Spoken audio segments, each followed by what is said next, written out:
ಎಲ್ಲರೂ ನಮಸ್ತೆ. ಈಗಾಗಲೇ ಧರ್ಮಸ್ಥಳ ಗ್ರಾಮದ ಬಂಗ್ಲಗುಡ್ಡೆ ಅಂದರೆ ನೇತ್ರಾವತಿ ನದಿಯ ಸ್ನಾನಘಟ್ಟದ ಪಕ್ಕದಲ್ಲಿರುವ ದೊಡ್ಡ ಗುಡ್ಡೆ ಅರಣ್ಯ ಪ್ರದೇಶ.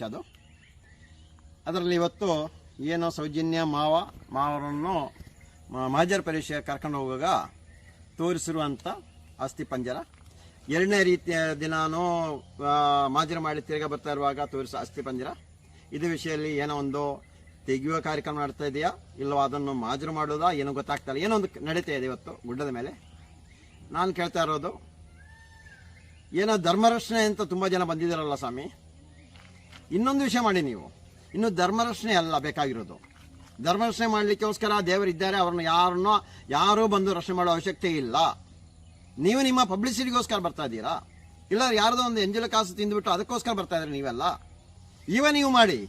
ಏನು ಅರಣ್ಯ ಪ್ರದೇಶ ಇತ್ತಲ್ಲ, ಅರಣ್ಯ ಅಂತ 12 ಎಕರೆ ಜಾಗ ಇದೆಯಲ್ಲ, ಅದರಲ್ಲಿ ಏನು ಇವಾಗ ಅಸ್ಥಿಪಂಜರವನ್ನು ತೆಗೆಯುವ ಒಂದು ಕೆಲಸ ನಡೀತಾ ಇದೆ, ಅಲ್ಲಿ ಏನಾಗಿರೋದು ಕೇಳಿ. ಇವಾಗ ಈ ಪ್ರಶ್ನೆ ಕೇಳಬೇಕು. ಇವಾಗ ಆ ಬೆಟ್ಟದ ರಕ್ಷಣೆ ಮಾಡ್ಲಿಕ್ಕೆ ಹೋಗಿ ಬೆಟ್ಟದಲ್ಲಿ ಯಾವ ರೀತಿಯಲ್ಲಿ ಏನು ವಾಮಾಚಾರ ಆಗ್ತಾ ಇರೋದಾ, ಅಲ್ಲ ಅಲ್ಲಿ ಆತ್ಮಹತ್ಯೆ ಮಾಡಿದರೆ ಏನೋ ಒಂದು ನಿಮಗೆ ಮೋಕ್ಷ ಸಿಗ್ತಾ ಇಲ್ಲ, ಸ್ವರ್ಗಕ್ಕೆ ಹೋಗ್ತೀವಿ ಅಂತ ಏನೋ ಬೋರ್ಡ್ ಹಾಕಿದ್ದೀರಾ?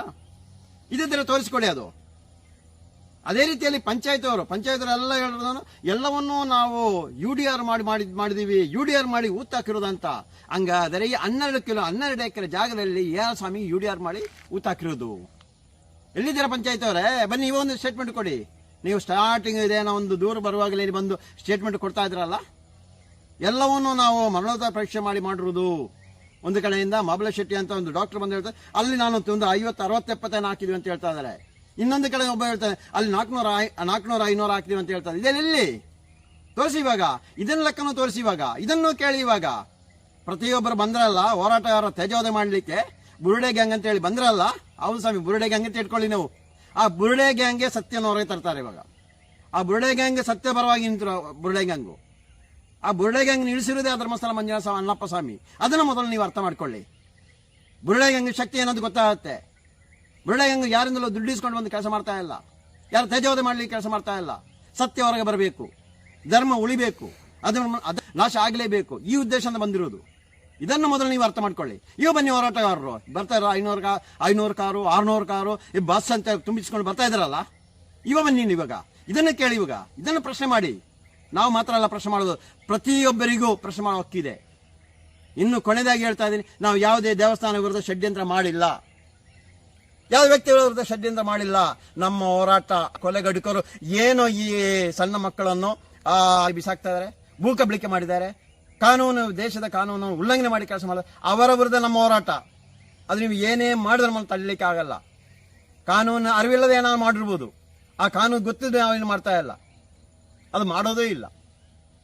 ಅದಕ್ಕೆ ನಾವು ಹೇಳ್ತಾ ಇನ್ನು ಬರುವವರೆಲ್ಲ ಬನ್ನಿ, ಅದು ತನಿಖೆ ಸತ್ಯ ನಿಷ್ಪಕ್ಷವಾಗಿ ಆಗಬೇಕು ಎಂಬ ಒಂದು ಹೋರಾಟ ಮಾಡಿಕೊಂಡು ಬನ್ನಿ ಎಲ್ಲರೂ. ಇನ್ನು ಯಾವುದೋ ಒಂದು ಡ್ರೆಸ್ ಹಾಕೊಂಡು ಕುಣಿತಾ ಬಂದರಲ್ಲ, ಇನ್ನೀವು ಬನ್ನಿ. ಯಾವುದೋ ಮೃತದೇಹ ತಾನೇ ಸಿಕ್ಕಿರೋದು, ಮೃತದೇಹ ಆದ ನಂತರ ಇವು ಕಲಬರ ಇದೆಲ್ಲ ಆಗಿರೋದು, ಅಸ್ಥಿಪಂಜರ ಆಗಿರೋದು. ಬನ್ನಿ, ಅದನ್ನು ಒಂದು ಕಪ್ಪು ಬಟ್ಟೆ ಹಾಕೊಂಡು ಕುಣ್ಕೊಂಡು ಬನ್ನಿ, ಕುಡ್ದಾಡ್ಕೊಂಡು ಬನ್ನಿ, ಡ್ಯಾನ್ಸ್ ಮಾಡ್ಕೊಂಡು ಬನ್ನಿ. ಇಲ್ಲಿ ಸಿಗ್ತಾ ಇದೆ ಅಂತ ಇನ್ನು ಸುಮ್ಮನೆ ಕೂರಬಾರದು ನೀವು. ಇನ್ನು ನಿಮಗೆ ಎಲ್ಲಿಂದಲೂ ಇದು ಬರಲ್ಲ ಅಂತ ಕಾಣುತ್ತೆ. ಯಾವುದು ಎಂಜಲ ಕಾಸಿನ ಬರಲ್ಲ. ಇನ್ನು ಯಾರು ಕೊಡುವರು? ಏನು ಅಸ್ಥಿಪಂಜರ ಅವರು ಕೊಡ್ತಾರಾ? ಅದು ಕೊಡಲ್ಲ ತಾನೆ. ಅರಣ್ಯ ಇಲಾಖೆಯವರು ಕೊಡ್ತಾರ? ಅವರು ಕೊಡಲ್ಲ. SIT ಕೊಡ್ತಾರ? ಅವರು ಕೊಡಲ್ಲ.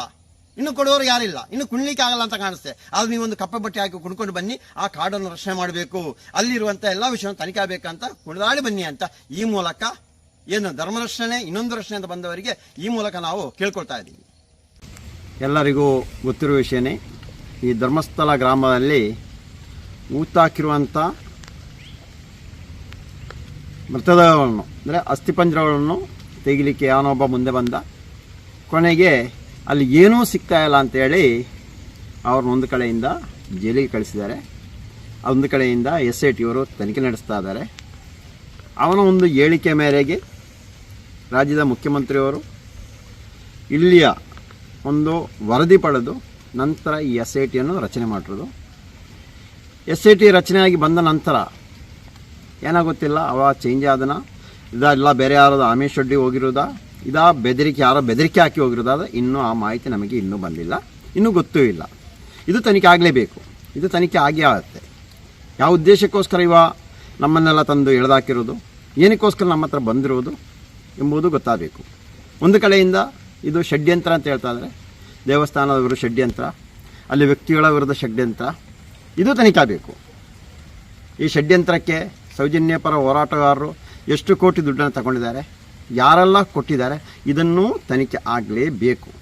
ಇದು ನಾವೇನಾದರೂ ಕೊಟ್ಟಿರೋದಾ, ಅಲ್ಲ ನಮಗೆ ಯಾರಾದರೂ ಕೊಟ್ಟಿರೋದಾ, ಅದ ದೇವಸ್ಥಾನ ಅಲ್ಲಿಯ ಪ್ರಭಾವಿ, ಅಲ್ಲಿ ಆ ಧರ್ಮಸ್ಥಳ ಗ್ರಾಮದಲ್ಲಿ ಆಗಿರುವಂಥ ಅತ್ಯಾಚಾರ ಭೂಕಬಳಿಕೆ ವಿರುದ್ಧ ನಾವು ಮಾತಾಡಿಸಿದ್ದಕ್ಕೆ ದೇವರ ಹೆಸರನ್ನಿಟ್ಟು ಒಂದಿಷ್ಟು ಜನರನ್ನು ಕರೆಸಿ ದೇವರಿಗೆ ಅಪಮಾನ ಮಾಡ್ತಾ ಇದ್ದಾರೆ ಅಂತೇಳಿ, ನಾವೇನೋ ಒಂದು ಷಡ್ಯಂತ್ರ ಮಾಡ್ತಾ ಇದ್ದೀವಿ ಅಂತೇಳಿ ನಮ್ಮ ತೇಜೋವಧೆಯನ್ನು ಕೆಲವೊಂದು ಯೂಟ್ಯೂಬ್ ಮುಖಾಂತರ ಮಾಡಿರೋದು ಅಂತ ನಮಗೆ ಗೊತ್ತಾಗ್ತಾ ಇಲ್ಲ. ಪ್ರತಿಯೊಂದನ್ನು ತನಿಖೆ ಆಗಲೇಬೇಕು, ಹಾಗೇ ಆಗುತ್ತೆ. ನಾವಿವಾಗಲೇ ನಮ್ಮನ್ನು SIT ಅವರ ತನಿಖೆ ಮಾಡಿದ್ದಾರೆ. ಆ ರೀತಿಯಲ್ಲಿ ತನಿಖೆ ಮಾಡುವಾಗ ಪ್ರತಿಯೊಂದು ಸತ್ಯವು ಹೊರಗೆ ಬಂದೇ ಬರುತ್ತೆ. ಅದಕ್ಕೆ ನಾವು ಕಾಯ್ತಾ ಇದ್ದೀವಿ. ಈ ಮಧ್ಯದಲ್ಲಿ ಸೌಜನ್ಯ ಮಾವ ಏನು ಧರ್ಮಸ್ಥಳ ಗ್ರಾಮದ ನೇತ್ರಾವತಿ ನದಿಯ ಪಕ್ಕದಲ್ಲಿರುವಂಥ ಬಂಗ್ಲಗುಡ್ಡೆ, ಈ ಒಂದು ಗುಡ್ಡೆಗೆ ಮಾಜರಿ ಕರ್ಕೊಂಡು ಹೋಗೋ ದಾರಿಯಲ್ಲಿ ಫಸ್ಟಿಗೆ ಮೇಲಾಧಿಕಾರಿಯವರಿಗೆ 2 ಬುರುಡೆ ಮತ್ತು ಅದರ ಅಸ್ಥಿಪಂಜರವನ್ನು ತೋರಿಸ್ತಾರೆ. 2ನೇ ಸಾರಿ ಕರ್ಕೊಂಡು ಹೋದರು.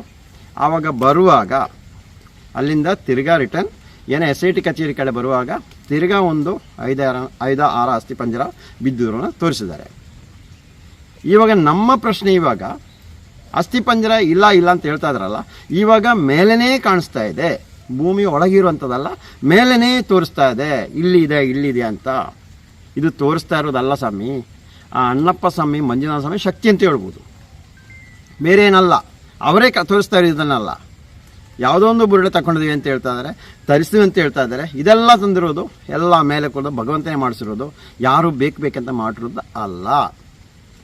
ಇವಾಗ ನಾವು ಕೇಳ್ತಾ ಇರೋದು, ನನ್ನದೊಂದು ಪ್ರಶ್ನೆ ಅಂದರೆ, ಆ ಗುಡ್ಡ ಅಂದರೆ ತುಂಬ ಹೈಟ್ ಇದೆ, ಎತ್ತರಕ್ಕೆ ಹತ್ತಿ ಹೋಗಬೇಕು. ಆ ಗುಡ್ಡದ ಮೇಲೆ ಹೋಗಿ, ಆ ಬೆಟ್ಟದ ಮೇಲೆ ಹೋಗಿ ಆತ್ಮಹತ್ಯೆ ಮಾಡುವಂಥ ವಿಷಯ ಏನಿದೆ?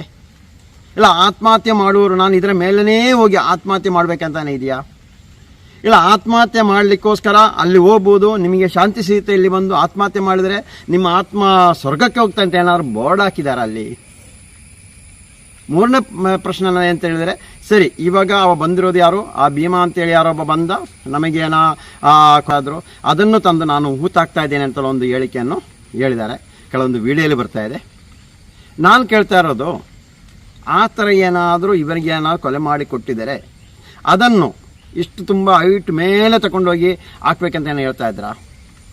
ಆದ್ರ ಉದ್ದೇಶ ಏನಾಗಿರ್ಬೋದು? ಇನ್ನೊಂದು ಪ್ರಶ್ನೆ ಕೇಳ್ತಾ ಇರೋದು, ಆತ್ಮಹತ್ಯೆ ಮಾಡುವವರು ಏನು 2 ಮೃತದೇಹ ಅಂತ ಏನು ಒಟ್ಟಿಗೆ ಆತ್ಮಹತ್ಯೆ ಮಾಡಿದಾರಾ? ಒಟ್ಟಿಗೆ ಆತ್ಮಹತ್ಯೆ ಮಾಡಿದಾರಾ? ಇಲ್ಲ ಈ ಕಡೆ ಇನ್ನೊಂದು 5 ಇದೆ ಅಂತ ಹೇಳಿದಾರ, ಇದು 5 ಒಟ್ಟಿಗೆ ಆತ್ಮಹತ್ಯೆ ಮಾಡಿರೋದಾ?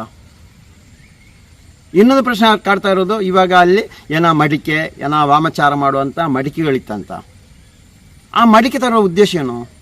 ಇದು ಯಾರು ತಂದಿರೋದು? ಇದು ಯಾರಾದರೂ ಇದರ ಹಿಂದೆ ಯಾರೋ ಒಬ್ಬರು ಇಲ್ಲದೆ ಈ ಕೆಲಸ ಎಲ್ಲ ಮಾಡಲ್ಲ. ನಾನೊಂದು 8 ತಿಂಗಳ ಹಿಂದೆ ಒಂದು ವಿಡಿಯೋ ಮಾಡಿದೆ. ನಾನು ಇಲ್ಲಿ ವಾಮಾಚಾರ ನಡೀತಾ ಇದೆ, ಅದರಿಂದ ಇವರಿಗೆ ಅಭಿವೃದ್ಧಿ ಮಾಡಲಿಕ್ಕೋಸ್ಕರ ಈ ರೀತಿಯನ್ನು ಮಾಡ್ತಾ ಇದ್ದಾರೆ ಎಂಬುದನ್ನೊಂದು ಮಾಡಿದ್ದೀನಿ ನಾನು. ಅದು ನಮಗೆ ಹಿರಿಯರು ಮತ್ತು ಅಲ್ಲಿ ಸ್ಥಳೀಯರು ಹೇಳಿದ ಪ್ರಕಾರವಾಗಿ ನಾನು ಹೇಳಿರೋದು. ಏನು ಬಾಯಿ ಬಂದಂಗೆ ನಾವು ಮಾತಾಡಲಿಕ್ಕೆ ಹೋಗಿಲ್ಲ, ಆಗಿರೋ ಘಟನೆ ಹೌದು. ಆದರೆ ಇವರು ಸಾಕ್ಷಿ ಸಮೇತ ಇಲ್ಲದೆ ನಾಶ ಮಾಡ್ತಾ ಇರುವವರು ಆ ಗ್ರಾಮದಲ್ಲಿ ಯಾರೋ ಇದ್ದಾರೆ. ಇವ ನಿಮಗೆಲ್ಲ ನೋಡ್ಬೋದು, ನಿಮಗೆ ಗೊತ್ತಿದೆ ಇಲ್ಲ ಅಂತ ಗೊತ್ತಿಲ್ಲ. ಅಂದರೆ ಧರ್ಮಸ್ಥಳ ಮಂಜುನಾಥ ಸ್ವಾಮಿ, ನಾನು ಅವತ್ತು ಹೇಳ್ತಾ ಇದ್ದೀನಿ, ಇವತ್ತು ಹೇಳ್ತಾ ಇದ್ದೀನಿ, ಅವರೇ ನಮ್ಮನ್ನು ಈ ಹೋರಾಟಕ್ಕೆ ಇಳಿಸಿರೋದು. ಇಂಥ ಒಂದು ಹೋರಾಟಕ್ಕೆ ನಾವು ಬರುವಂಥ ದೊಡ್ಡ ವ್ಯಕ್ತಿ ಏನಲ್ಲ, ಎಲ್ಲ ದೊಡ್ಡ ದುಡ್ಡಿಂದಲ್ಲಿ ಮಾಡ್ಕೊಂಡಿರುವವರಲ್ಲ. ನಾವು ಆರ್ಥಿಕವಾಗಿ ದೊಡ್ಡದಾಗಿ ಬೆಳೆದು ನಿಂತವರಲ್ಲ. ಆದರೆ ಸಾಮಾಜಿಕವಾಗಿ ನೈತಿಕವಾಗಿ ಒಂದು ಹೋರಾಟ ಮಾಡ್ತಾ ಇದ್ದೀನಿ, ಸತ್ಯಪರವಾಗಿ ಹೋರಾಟ ಮಾಡ್ತಾ ಇದ್ದೀನಿ. ಧರ್ಮ ಉಳಿಬೇಕು, ಅಧರ್ಮ ಯಾರು ಅಧರ್ಮದಲ್ಲಿ ಬದುಕ್ತಾರೆ ಅವ್ರು ನಾಶ ಆಗಬೇಕು, ಇದು ಉದ್ದೇಶದ ಹೋರಾಟ ಮಾಡ್ತಾ ಇದ್ದೀವಿ. ಆ ಒಂದು ದೇಹವಾಕ್ಯ ಇದ್ದಕ್ಕೆ ಇವತ್ತು ಈ ಒಂದು ಹೋರಾಟಕ್ಕೆ ಕೈ ಜೋಡಿಸಲು ನನಗೆ ಆಗಿರೋದಂತಲೂ ಹೇಳ್ತಾ ಇದ್ದೆ. ನಾನು ಆ ಮಂಜುನಾಥ ಸ್ವಾಮಿಯೇ, ಅಣ್ಣಪ್ಪ ಸ್ವಾಮಿಯೇ ನನ್ನ ಇಳಿಸಿರೋದು ಅಂತ ಹೇಳ್ತಾ ಇದ್ದೆ. ಇಷ್ಟು ದೊಡ್ಡ ಶಕ್ತಿಯಲ್ಲಿರುವಾಗ ಇನ್ನೊಂದು ಪ್ರಶ್ನೆ ಕೇಳ್ತಾ ಇರೋದು, 2 ತಿಂಗಳಿಂದ ಧರ್ಮಸ್ಥಳ ಏನೋ ಒಂದು ದೇವಸ್ಥಾನ ಮುಂದೆ ದೊಡ್ಡ ಛತ್ರ ಥರ ಇದೆ ಅಂತ, ಅಲ್ಲಿ ಪೂಜೆ ಆಗ್ತಾ ಇದೆ. 2 ತಿಂಗಳಿಂದ ಪೂಜೆ ಆಗ್ತಾ ಇದೆ. SIT ಬರೋ ಮುಂಚೆನೇ ಪೂಜೆ ಆಗ್ತಾ ಇತ್ತು. SP ದೂರು ಕೊಡ್ತಾ ಇದ್ದೀವಿ ಅಂತ ಗೊತ್ತಾದ ಅವತ್ತಿನಲ್ಲೇ ಪೂಜಾ ಕಾರ್ಯಕ್ರಮ ನಡೀತದೆ, ಇವತ್ತು ನಡೀತಾ ಇದೆ. ಅದು ಪೂಜೆ ಮಾಡ್ತಾ ಇರೋರು ಇಲ್ಲಿಯ ಕರ್ನಾಟಕ ರಾಜ್ಯದ ಪುರೋಹಿತರು ಯಾರಲ್ಲ, ಇದನ್ನು ತಿಳ್ಕೊಳ್ಳಿ ನೀವು. ಕೇರಳ ರಾಜ್ಯದಿಂದ ತರಿಸಿ ಪೂಜೆ ಮಾಡ್ತಾ ಇದ್ದಾರೆ. ಇವರು ಯಾರು? ಇವರ ಉದ್ದೇಶ ಏನು? ಇವಾಗಲೇ ಕೇರಳ ರಾಜ್ಯದ ಕೆಲವೊಂದು ಪುರೋಹಿತರು ಇವಾಗ ಹೋರಾಟಗಾರರ ವಿರುದ್ಧ ಏನೋ ಒಂದು ಹೇಳಿಕೆಯನ್ನು ಹೇಳ್ತಾ ಇದ್ದಾರೆ. ಇವರ ಉದ್ದೇಶ ಏನಾಗಿರ್ಬೋದು? ಅದು ಅಲ್ಲದೆ ಈ ಸೌಜನ್ಯ ಹೋರಾಟಕ್ಕೆ ಬರುವಾಗಲೇ ಹೇಳ್ತಾ ಇದ್ದಾರೆ, ನೋಡಿ ವರ್ಷಕ್ಕೆ ಒಂದು 25 ಜನ ಪುರೋಹಿತರನ್ನು ಪಕ್ಕದ ರಾಜ್ಯದಿಂದ ಕರೆಸ್ತಂದು ಪೂಜೆ ಮಾಡ್ತಾ ಇದ್ದಾರೆ. ಇದನ್ನು ತನಿಖೆ ಆಗಬೇಕು. ಇದರಲ್ಲಿ ಯಾರು ಈ ವಾಮಾಚಾರ ಮಾಡ್ತಾ ಇರೋ ತನಿಖೆ ಆಗಬೇಕು.